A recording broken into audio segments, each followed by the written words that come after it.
Hi everyone, my name is Mervell. Thank you guys so much for tuning in. I really appreciate it. If this is your first time, make sure to hit that subscribe button and remember to turn on the bell icon so when I drop a video you get them.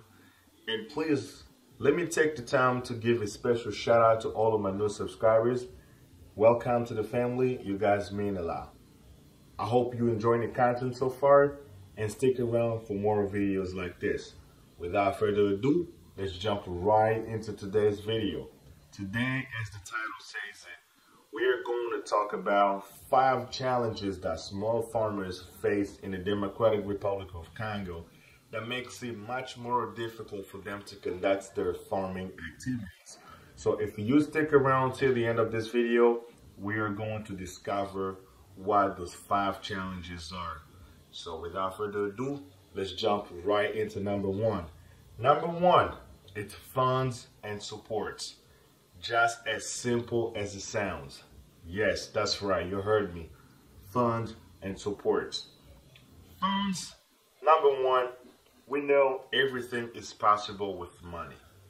Small farmers, though, one of the biggest challenges that they face is lack of funds.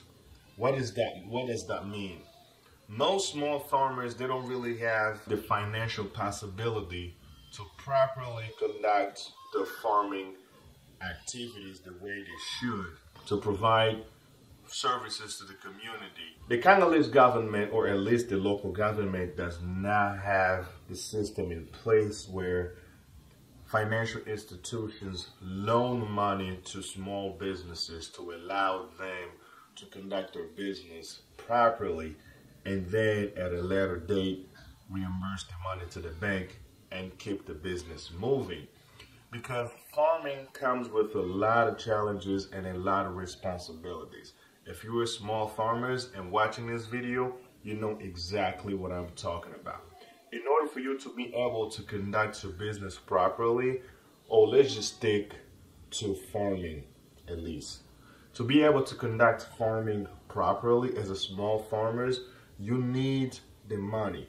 When the money is available for you, it makes it much more easier to actually conduct your businesses, because there are a lot that's involved into farming that people don't see behind the scenes. They just see the products or produce available to them in the market, but they have no idea. They do not understand what goes into it. Sometimes you spend the entire day just dealing with the crops that have been contaminated. Sometimes you're trying to save them by using certain means to kind of maintain the quality of the produce in order for them to be of the best quality in the market as possible. In order for you to be able to maintain that, you need the money. But sometimes when the crops are destroyed, there isn't really much you can do about it. By having the money available to begin with and being able to use the chemicals, the ingredients that's necessary to actually keep the crops in better and good health until it is ready to be harvested, it really requires a certain amount of money. People tend not to care so much about farming like that, especially like the local community. You will really have to be from the rural area to know the importance of farming, because most people living in those areas, that's what they depend on. But a lot of people from the city, they just wake up, they know what they want to eat for dinner. They just go to the market, purchase the produce, take it home, and have dinner, and deal done. And they do it over and over and over again. But they have zero idea is what goes into farming process in order for the food to be available in the markets for them to purchase and take home and have dinner. So this could be a crucial part of one of the challenges that makes it much more difficult for small farmers to actually have the money available to them to be able to conduct their business properly. Because these sometimes, and I've seen a lot of people that got into farming or agriculture generally speaking, and they got tired because of the challenges and the headaches that come with it, and then just gave up and they chose a different path. You just have to be patient. You know what I mean? That's all it takes. That's all it takes.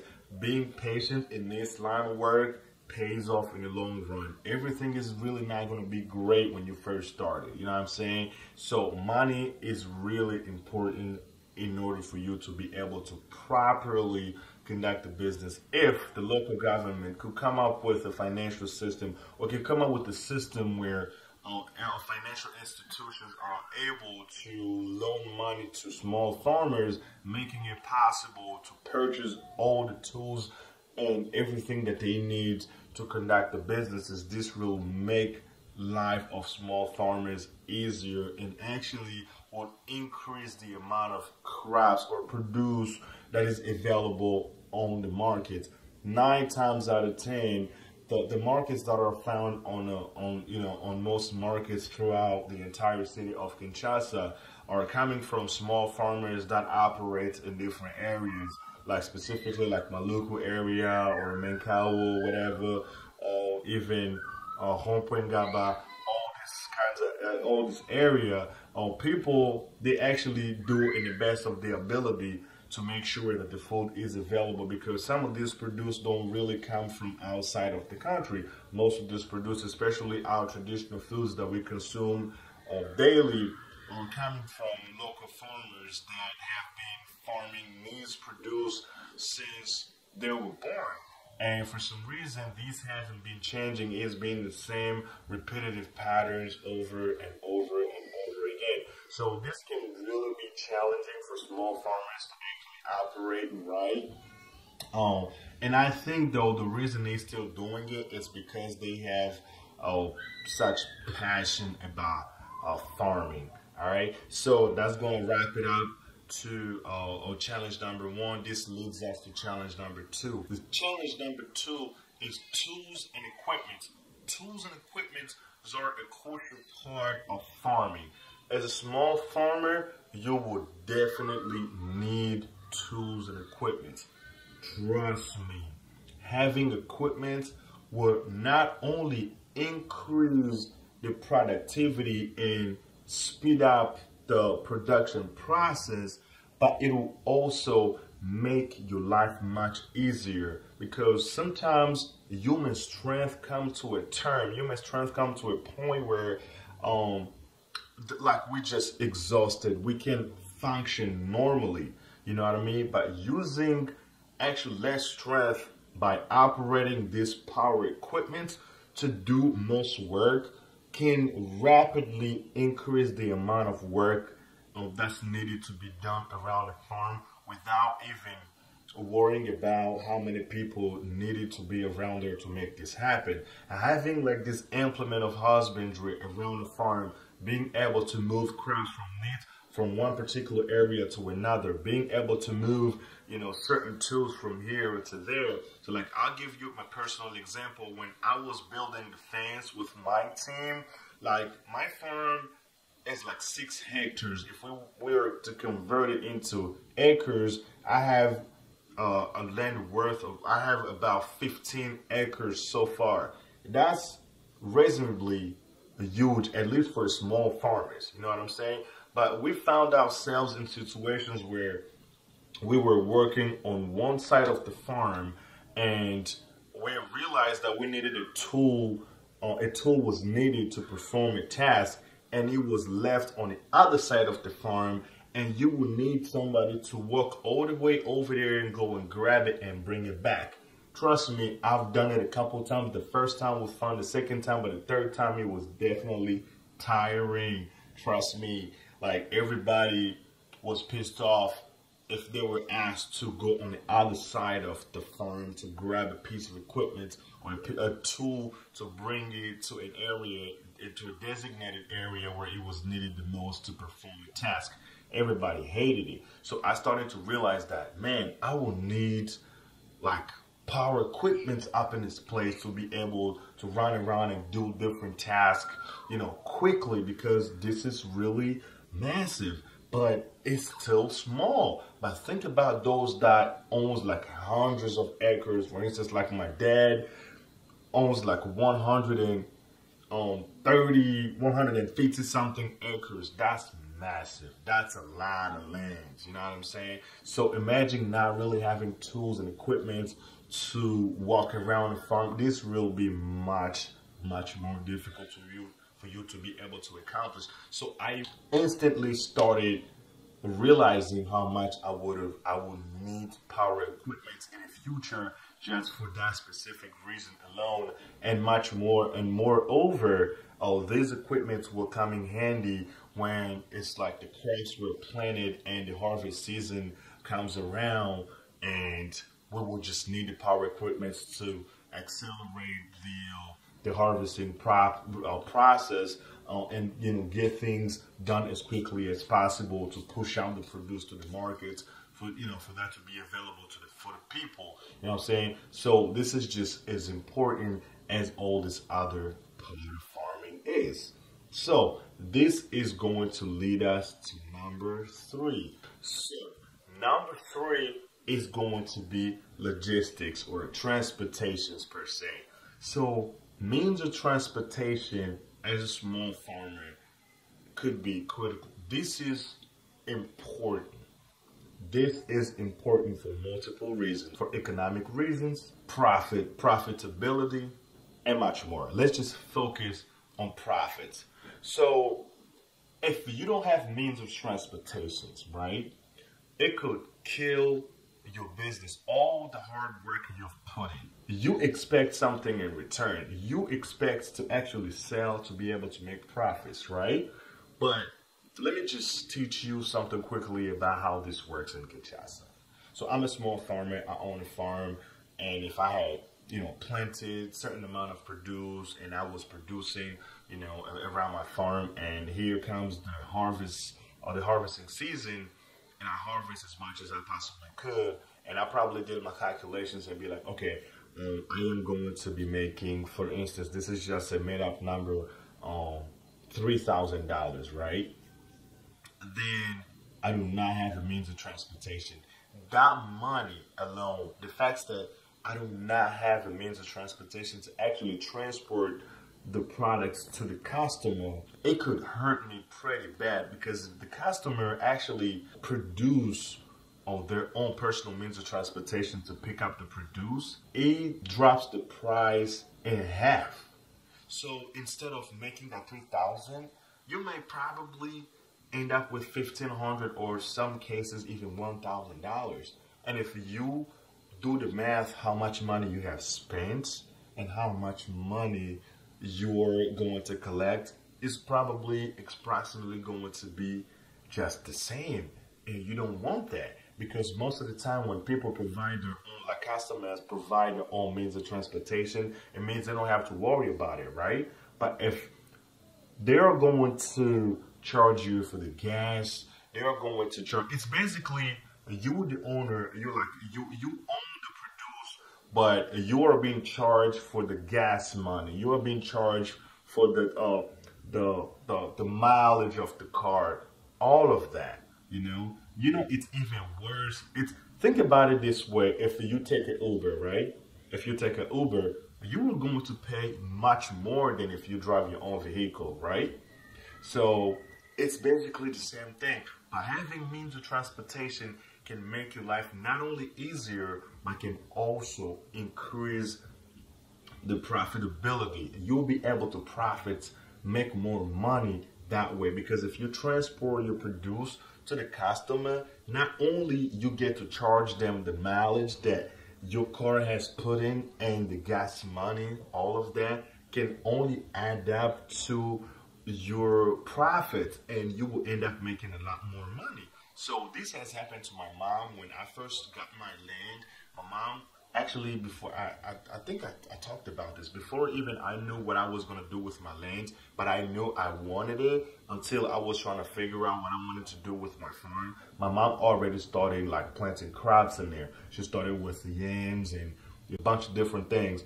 And like her first harvest season came around, she was able to harvest close to something around, I think it was like 5 or maybe 6 acres of yams. So it's basically what you use to make fufu, right? So she was able to collect that. But the fact that she didn't have means of transportation, she actually ended up losing. But then when she went back and they did the math, if she would have had the means of transportation, she would have been able to make 3 times more than what she had spent to actually plant the yams. So you can afford to lose that much money just because you don't have the means of transportation. Just something to keep in mind. So as small farmers, we are all having these type of problems.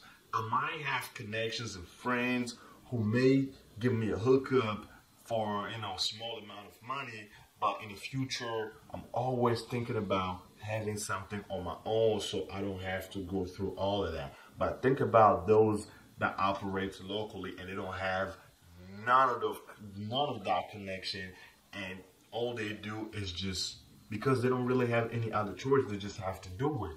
But sometimes like they will make just a small profits, just enough to put groceries on the table, like to have something to eat, but it's really not going to serve as a business purpose, if you understand what I'm saying. Number 4 is actually manpower. Okay, I know I've already said that having the power equipment, you may not need the manpower because the machines will probably be doing the work for you in some extent, but there are certain things that a human being can only do that. Not machines, no power equipment, because everything got its purpose and has its limits. There are a lot of things that you need people to actually do it for you.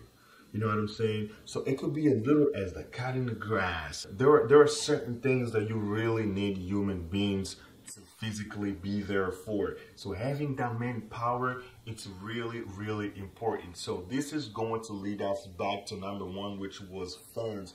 When you don't have manpower, it automatically means you cannot afford to have manpower. Why? Because you don't have the money necessary to pay these people to be there when you need them to. Because there are certain things like, for instance, pesticides, all these different things that you need people to actually spray to keep all the bugs that destroy the crops away from your farm as possible. And one of the reasons is also, sometimes like we depend more on the rain. And I believe we should change the way of farming a little bit. So rain comes down naturally according to the weather. So it doesn't rain every day. You would not always be depending on it to rain in order for you to be able to actually feed your plants or whatever like that. You need to have water. You need people to actually be able to fetch water and go around and water the garden or water the plants to keep the crops growing. Because you don't know, you may go weeks without getting no drop of rain. You know what I mean? Especially when it's dry season, it doesn't rain a lot. It barely rains in dry season, but it only rains during the rainy season. But during like the dry season, you need to have people available there to actually consistently bringing water to feed the plant and keeping the plant growing normally, so when the harvesting season comes, actually to be able to harvest much earlier. So that's important. You're not going to have some type of machinery to deal with that. Having manpower will just make the process easier and possible for you, so when the harvest season comes, you'll have nothing to worry about. So there is just so many things that you need manpower for, that's actually going to make your life easier. So small farmers deal with these issues a lot. Like most of the time you will see them like having family members or close friends to actually help them out as much as they can. And if you're not really paying them, they're probably not going to be able to do the job the way it's supposed to be done, just because they're not being paid. They're only there in good faith because they're trying to help you out. Farmers just need as much, as many manpower as they can possibly get. And this could be difficult because of the limited funds in which that they're operating. You know what I mean? So yeah, and this is going to lead us to the final challenge, number 5, which is good collaborators. This is just as important as this other point was. Trust me, having good collaborators as small farmers is very important. When you're small farmers, basically almost nobody don't want to work with you. Literally nobody doesn't want to work with you because you don't really have anything to show to them that's so impressive that will attract them to keep coming and requesting your service and goods. Because small farmers, they don't get as much of attention as these big farmers get. Because when somebody asks you a question like, okay, what do you do around your farm? Do you have a name? Do you have a branch? Like, what are the machineries that you have? They come around the farm, all they see just empty, a couple, crabs here and there. And there isn't really anything significant that will make this stand out and look like a really actual serious working farm. They're just gonna walk away. Because most of the time, people don't really want to help you when you're just getting started. But they will actually pay attention to you when you have already evolved. That's why we even see in, normal life where like rich somehow they respect, but poor do not, because you don't really have anything that makes you so valuable to the public that they want from you. By someone with money, everybody goes after them. Everybody wants to learn what they have done to actually accomplish what they have been able to accomplish. But when you don't have money, nobody ever looks at you. It's the same. So small farmers deal with it a lot. They don't really have anything to offer. Nobody wants to work with them. They kind of on their own. So that's why you don't really have that many people out there are willing to be collaborating with you like that, because at the end of the day, everybody wants their share. Everybody wants something in return. So if someone has been doing this for a long time and you are just a small farmer, you're just a small farmer and literally doesn't really have much going on, and they don't know you in the markets, do not really want to collaborate with you like that. So you pretty much kind of on your own. That's why I always say it's so important to start working your butt off since the beginning, so that you can prove to people that you can actually do the job and trust you and excel. Like at the end of the day, whether we like it or not, actually we succeed because we have been able to build something from the ground up and actually have ourselves recognized publicly before we are even accepted. So acceptance in today's society is so difficult. That's why collaborators, it don't matter if you're serious. You could be as serious as the word itself, serious, but the fact that you don't have those kind of resources that could make you actually stand out, people gonna look at you funny. It don't matter how smart you are. They're looking at the things that you possess. They will ask you questions like, what do you have? Because nobody really don't want to collaborate with you. You don't have anything. So yeah, that's basically it, guys. Little 5 challenges that I came up with I wanted to discuss with you guys. I really appreciate your time. Thank you guys so much for taking the time to watch the video. I really appreciate it. Remember to hit the subscribe button if you haven't already. Help me reach that 1,000 subscribers. And remember to turn on the bell icon so when I drop videos like this, you get notified. If you have anything you wanted to say about the subject, let me know in the comment section down below. Until the next one, I'll see you all guys later. Peace.